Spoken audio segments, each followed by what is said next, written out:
அனைவருக்கும் வணக்கம். இந்த 2026ஆம் ஆண்டில் இரண்டாவதாக வரக்கூடிய சூரிய கிரகணத்தை பற்றி தாங்க பார்க்க போகிறோம். இந்த சூரிய கிரகணம் சந்திர கிரகணம் அப்படின்னு சொன்னாலே ஒரு சில ராசிக்காரர்களுக்கு கண்டிப்பாக இந்த தாக்கம் இருக்கும். வாழ்க்கையில் அடுத்தது அவங்களுக்கு இது மாறப்போகுது அப்படின்லாம் சொல்லுவோம். முக்கியமாக இந்த சூரிய கிரகணம் அப்படின்னு வரும்போதெல்லாம் நாம் கவனமாக இருக்கணும் அப்படிங்கிறது தான் அதிகமாக சொல்கிறதே. இந்த ஆண்டில் இந்த வருஷத்தில் எப்போ இந்த சூரிய கிரகணம் வருது, அதற்காக என்ன மாதிரியான பலன்களை எல்லாம் 12 ராசிக்கும் சொல்ல போகிறாங்க, 12 ராசிக்கும் எவ்வாறு பாதிக்கும், இதை பற்றி தாங்க நான் இந்த வீடியோவில் சொல்ல போகிறேன். வீடியோவை ஸ்கிப் பண்ணாமல் பாருங்கள். நீங்கள் இன்னும் உற்சாகம் டிவி சேனலை சப்ஸ்கிரைப் பண்ணாமல் இருந்தால் சப்ஸ்கிரைப் பண்ணிக்கோங்க. கூடவே இருக்க பெல்லைக்கான மறக்காமல் கிளிக் பண்ணிடுங்க. மறக்காமல் 12 ராசியில் என்ன ராசி அப்படிங்கிறத சொல்லிட்டு போங்க. இந்த வீடியோ பார்க்கக்கூடிய உங்களுக்கு ஜோதிடத்தின் மேலே இருக்கக்கூடிய நிறைய சந்தேகங்களாகட்டும், உங்கள் வாழ்க்கையில் ஜாதகத்தை குறித்து நீங்கள் கேட்டுக்கொள்ளணும், இதனால் ஏதாவது பரிகாரம் செய்தாவது அது சரி பண்ணணும், திருமணம் நான் ரொம்ப தடைப்பட்டுட்டே போகுது, குழந்தை வரம் இல்லை, இந்த மாதிரிலாம் நீங்கள் ரொம்ப கவலையில் இருக்கீங்களா? இந்த வீடியோக்கு கீழே டிஸ்கிரிப்ஷனில் நான் ஒரு தொலைபேசி எண் கொடுத்துருக்கேன். அந்த எண்ணுக்கு தொடர்பு கொண்டு பேசி பாருங்கள். கண்டிப்பாக உங்கள் வாழ்க்கையில் இருக்கக்கூடிய எல்லா பிரச்சனைகளுக்கும் சரியான தீர்வு கிடைக்கும். இந்த 2026ஆம் ஆண்டில் 2வது சூரிய கிரகணம் எப்படி 12 ராசிக்கு ஒரு பாதிப்பை ஏற்படுத்தும் அப்படின்னு பார்த்தீங்கன்னா, வேத ஜோதிடத்தின்படி இந்த வருஷம் இந்த 2வது சூரிய கிரகணம் கடகராசியிலும் ஆயில்ய நட்சத்திரத்திலும் நிகழ இருக்குங்க. இந்த ஆயில்ய நட்சத்திரத்தில் நிகழக்கூடிய சூரிய கிரகணம் வாழ்க்கையினுடைய சில குறிப்பிட்ட அம்சங்களில் மாற்றங்களையும் வளர்ச்சிகளையும் கொண்டு வரும் அப்படிங்கிறது நம்பப்படுது. இந்த வானியல் நிகழ்வு பொருளாதாரம், சுகாதாரம் மற்றும் பொது நலன் போன்ற துறைகளில் குறிப்பிடத்தக்க மாற்றங்களை ஏற்படுத்தக்கூடியதாக சொல்கிறாங்க. இந்த ஆகஸ்ட் 2026 நிகழும் இந்த சூரிய கிரகணம் அனைத்து ராசிகளுக்கும் வெவ்வேறு விதமாக பாதிக்கும் அப்படிங்கிறது நம்பப்படுது. ஆகஸ்ட் 2ஆம் தேதி இந்த கிரகணம் வர இருக்கு. இந்த கிரகணம் ராசியை எவ்வாறு பாதிக்கும் அப்படின்னு பார்க்கும்போது கவனத்தில் கொள்ள வேண்டிய முக்கியமான விஷயங்கள் என்ன அப்படின்னு பார்த்தீங்கன்னா, இந்த சூரிய கிரகணத்தினுடைய தாக்கம் மேஷராசிக்காரர்களுக்கு எப்படி இருக்கும் அப்படின்னா, சுய அடையாளம் மற்றும் வாழ்க்கை பாதை குறித்த முக்கியமான சிந்தனைகளை தூண்டும். குறிப்பாக உங்களுடைய தொழில் அல்லது ஆக்கப்பூர்வமான முயற்சிகளில் ஒரு முக்கியமான நடவடிக்கைகள் எடுக்க நீங்கள் மிகுந்த உந்துதலை உணர முடியும். இருந்தாலும் இந்த கிரகணத்தினுடைய ஆற்றல் நீங்கள் நிதானமாக செயல்பட்டு ஒவ்வொரு படியாக முன்னேற வேண்டும் என்று அறிவுறுத்தப்படுது. எல்லாவற்றுக்கும் உடனடி பதில் தேவைப்படாது. சூழ்நிலைகள் பார்க்கறதுக்கு உங்களுக்கு கொஞ்சம் மோசமாக இருந்தாலும் கூட நீங்கள் எதையுமே ஆழ்ந்து சிந்தித்து யோசிக்கிறது நல்லது. உணர்வு ரீதியாக பார்க்கும்போது நீங்கள் பாராட்டு அல்லது அங்கீகாரத்தை அதிகமாக விரும்புவீங்க. இந்த காலகட்டம் சுயசார்பு மற்றும் மன நிறைவையும் ஊக்குவிக்குது. உங்களில் சிலர் உலகிற்கு உங்களை வெளிப்படுத்தி கொள்ளக்கூடிய விதத்தில் ஒரு மாற்றத்தை கூட நீங்கள் உணர முடியும். முக்கியமாக பெரிய முடிவுகளை எடுக்கிறதுக்கு முன்னாடி ரொம்ப கவனமாக சிந்திக்கிறது நல்லது. கிரகணத்தினுடைய தாக்கம் தணிந்த பிறகு தெளிவான புரிதல் உங்களுக்கு கிடைக்கும் அப்படின்னு மேஷராசிக்காரர்களுக்கு சொல்லலாம். அடுத்ததாக ரிஷபராசியின் மீது 2026ஆம் ஆண்டின் இந்த சூரிய கிரகணம் அப்படின்னு பார்த்தீங்கன்னா உணர்வு பூர்வமான ஒரு பாதுகாப்பு அப்படின்னே சொல்லலாம். குடும்ப வாழ்க்கை மற்றும் மன சமநிலை ஆகியவற்றில் வலுவான தாக்கத்தை ஏற்படுத்தக்கூடும். குறிப்பாக குடும்ப விவகாரங்கள் அல்லது கடந்த கால தீர்க்கப்படாத உணர்வுகள் தொடர்பாக வழக்கத்தை விட அதிக உணர்ச்சி வசப்படலாம். உங்களுடைய வசிப்பிடத்தில் அமைதி, வசதி அல்லது நேர்மறையான மாற்றங்களை உருவாக்கணும் அப்படிங்கிற வலுவான விருப்பத்தையும் நீங்கள் உணர முடியும். இந்த காலகட்டத்தில் உங்களுடைய உணர்வுகளை அடக்கவோ அல்லது உணர்வு பூர்வமான உரையாடல்களை தவிர்க்கவோ முயற்சிக்கிறது நல்லது. உங்களுடைய உணர்வுகளை முழுமையாக உணர்ந்து வெளிப்படையாக வெளிப்படுத்தும் போது தான் மனதிற்கு தீர்வு தொடங்கும் அப்படின்னே சொல்லலாம்.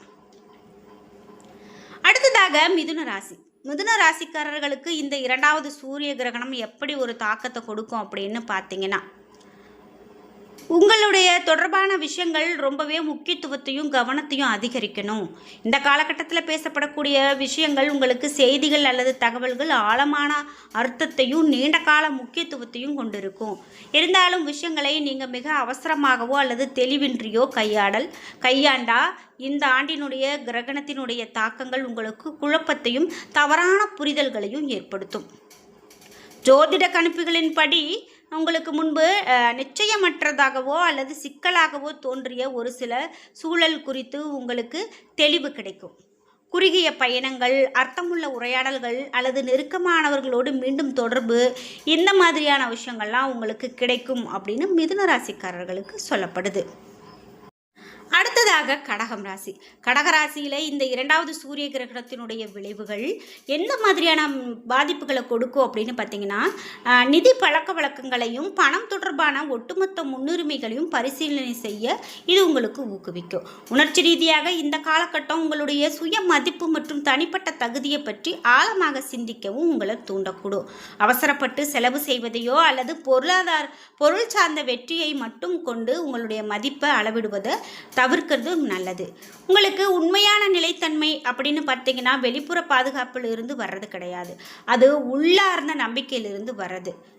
அடுத்ததாக சிம்மராசி. சிம்மராசிக்காரர்களுக்கு இந்த இரண்டாவது சூரிய கிரகணம் அப்படின்னு பார்த்தீங்கன்னா இது உங்களுக்கு ஒரு சக்தி வாய்ந்த மற்றும் மாற்றத்தை கொடுக்கக்கூடியதாக இருக்கும் அப்படின்னு சொல்லலாம். முக்கியமாக இந்த சூரிய கிரகணம் தன்னம்பிக்கை, அடையாளம் மற்றும் வாழ்க்கையினுடைய ஒட்டுமொத்த திசையை பாதிக்கக்கூடும். உங்களை பற்றிய உங்களுடைய பார்வையிலோ அல்லது மற்றவர்கள் உங்களை பார்க்கக்கூடிய விதத்திலோ மாற்றங்களை நீங்கள் கவனிக்க தொடங்கலாம்.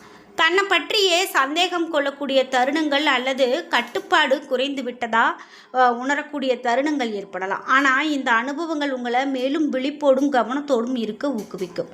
அவசரப்பட்டு எதிர்வினை ஆற்றுவதையோ அல்லது உங்களை சுற்றி இருக்கக்கூடிய ஒவ்வொரு சூழ்நிலையும் கட்டுப்படுத்த மிகவும் முயற்சியோ தவிர்க்கணும். உண்மையான வலிமை அப்படின்னு பார்த்தீங்கன்னா உங்களை ஆழமான மட்டத்திலிருந்து புரிந்து கொள்வதிலிருந்து வருது. அடுத்ததாக கன்னிராசி. கன்னிராசிக்காரர்களுக்கு இந்த 2026ஆம் ஆண்டினுடைய சூரிய கிரகணத்தின் விளைவு எப்படி இருக்கும் அப்படின்னு பார்த்தீங்கன்னா ஆழமான மற்றும் தனிப்பட்ட அளவில் தாக்கத்தை ஏற்படுத்தும். நீங்கள் சற்று பின்வாங்கி ஓய்வெடுத்து உங்களோடு மீண்டும் இணைந்து கொள்ள வேண்டிய தேவையை உணர முடியும். நீங்கள் மன அழுத்தம், உணர்ச்சி ரீதியான சோர்வு அல்லது மன உளைச்சல் ஆகியவற்றால் பாதிக்கப்பட்டிருந்தால் இந்த காலகட்டம் நீங்கள் சமநிலையும் உங்களுடைய அமைதியையும் மீண்டும் பெற உதவும். மறைக்கப்பட்ட உணர்ச்சிகள் அல்லது தீர்க்கப்படாத அழுத்தங்கள் இப்போது வெளிப்படக்கூடும் அப்படின்னும் இது உங்களுக்கு இனி உதவா தவறுகளை சுட்டி காட்டக்கூடியதாக கூட அமையலாம். ஆன்மீக பயிற்சிகள், தியானம் அல்லது அமைதியான சுய சிந்தனையில் நேரத்தை செலவிடுவது ஆறுதலையும் தெளிவையும் கொடுக்கும்.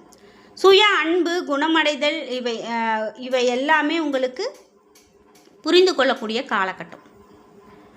அடுத்ததாக துலாம் ராசி. துலாம் ராசிக்காரர்களுக்கு 2026ஆம் ஆண்டினுடைய இந்த இரண்டாவது சூரிய கிரகண விளைவுகள் அப்படின்னு பார்த்தீங்கன்னா நட்புகள், சமூக வட்டம் மற்றும் எதிர்கால இலக்குகள் இவற்றில் முக்கியமான வழிகளில் மாறத் தொடங்கலாம். எந்த தொடர்புகள் உங்களுடைய வளர்ச்சிக்கு உண்மையாக ஆதரவளிக்கிறது என நீங்கள் பார்க்க முடியும். இனி உங்களோடு ஒத்து போகிறதுல நீங்கள் மற்றவர்களுடைய கருத்தில் ஒத்து போகிறதுல சற்று நீங்கள் ஒரு தள்ளியே இருப்பீங்க. சில உறவுகள் இயல்பாகவே உங்களுக்கு மங்கி போகலாம், ஆனால் மற்றவை மேலும் வலுவாகவும் அர்த்தம் இருக்கிறதாகவும் வளரும். இந்த காலகட்டம் உங்களுக்கு இழப்பை விட சமூக மறுசீரமைப்பு பற்றிய அதிகமான ஆலோசனைகளை கொடுக்கும். உங்களுடைய வளர்ச்சிக்கு உத்வேகம் அளித்து உங்கள் வாழ்க்கையில் நேர்மறை ஆற்றலை கொண்டு வரக்கூடிய நபர்களோடு நீங்கள் அதிகமான தொடர்பு கொள்வீங்க அப்படின்னு சொல்லலாங்க. அந்த வகையில் துலாம் ராசி உங்களுக்கு நல்ல ஒரு மாற்றத்தை கொடுக்கக்கூடிய ஒரு காலகட்டமாக இந்த 2026ஆம் ஆண்டினுடைய இந்த சூரிய கிரகணம் உங்களுக்கு பலனை கொடுக்கும் அப்படின்னு சொல்லலாம். அடுத்ததாக விருச்சிக ராசி. விருச்சிக ராசிக்காரர்களுக்கு இந்த கிரகத்தினுடைய பாதிப்புகள் எப்படி இருக்கும் அப்படின்னு பார்த்தீங்கன்னா நிதி இழப்பு, அதாவது பண வகையில் நீங்கள் கொஞ்சம் கவனத்தோடு இருக்கிறது நல்லது அப்படின்னு சொல்கிறாங்க. இந்த விருச்சிக ராசிக்காரர்களுக்கு தொழில் வாழ்க்கை ரொம்பவே பொறுப்போடு இருக்கணும். பொது பிம்பத்தில் குறிப்பிடத்தக்க மாற்றங்களை இது கொண்டு வரக்கூடும். பணியிடத்தில் சிறப்பாக செயல்பட அதிகரித்து வரக்கூடிய எதிர்பார்ப்புகளை பூர்த்தி செய்ய நீங்கள் அதிக அழுத்தத்தை உணரலாம்.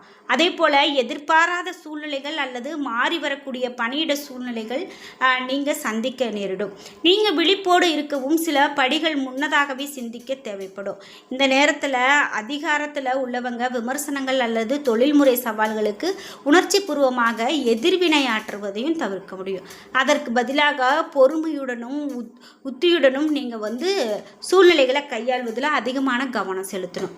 ஒவ்வொரு குறுகிய கால விளைவுகளையும் கட்டுப்படுத்த முயற்சிப்பதை விட நீண்ட கால வெற்றியில் நீங்கள் கவனம் செலுத்துங்க.